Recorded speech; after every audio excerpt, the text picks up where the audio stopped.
In the gospel reading, we see Jesus was in his own hometown and he was teaching in the synagogue on the Sabbath. And people hearing the teaching were astonished and they said, "Where did this man get these things? And what is this wisdom given to him? And such miracles performed by his hands? Is he not the carpenter, the son of Mary, and the brother of James, Joseph, Judas, and Simon? And are not his sisters here with us?" And they took offense at him. And we see, oh, here, the people in the hometown of Jesus took offense at Jesus. It is because they had a heart filled with unbelief. They saw the miracles that Jesus performed. They even heard the wonderful teachings that Jesus gave.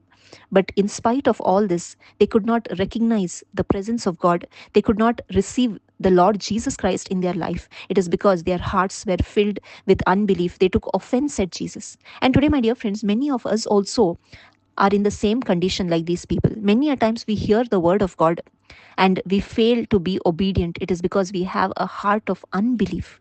And this kind of a heart cannot experience God, cannot see the Lord Jesus Christ, and we cannot receive him in our life. We cannot experience the peace, the joy that comes from having the Lord Jesus in our life. It is because we have a heart of unbelief. And that's why we see in Hebrews chapter 3, verses 12 onwards, it says, "Take care, brethren, that there not be in any of you an evil, unbelieving heart that falls away from the living God. But encourage one another day after day, as long as it is still called today, so that none of you will be hardened by the deceitfulness of sin." My dear friends, if we have a hard-hearted heart, that means if we are not obedient to the word of God when we hear it, it means that we are still living in the deceitfulness of sin. We still have sin in our life, and that is why we cannot hear and be obedient to the word of God. We all hear the word of God. We see great, mighty miracles, signs, and wonders. We may have experienced healings in our life, but yet, if we have a heart which is disobedient to God, which is filled with unbelief, then we cannot receive the life of Jesus in us. And a wonderful example in the Bible is about the Israelites. The Israelites were God's own people.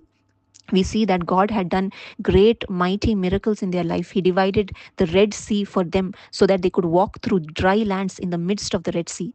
Not only that, God was with them day and night.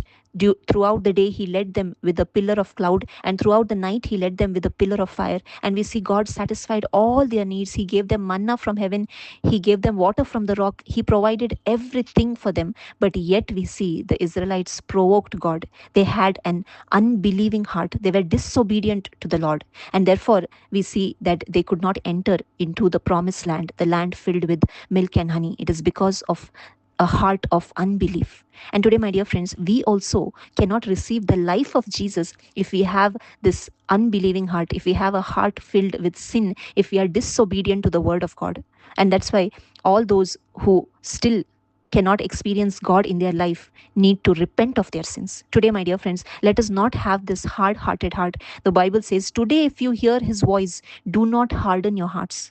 My dear friends, God wants all of us to experience that eternal life.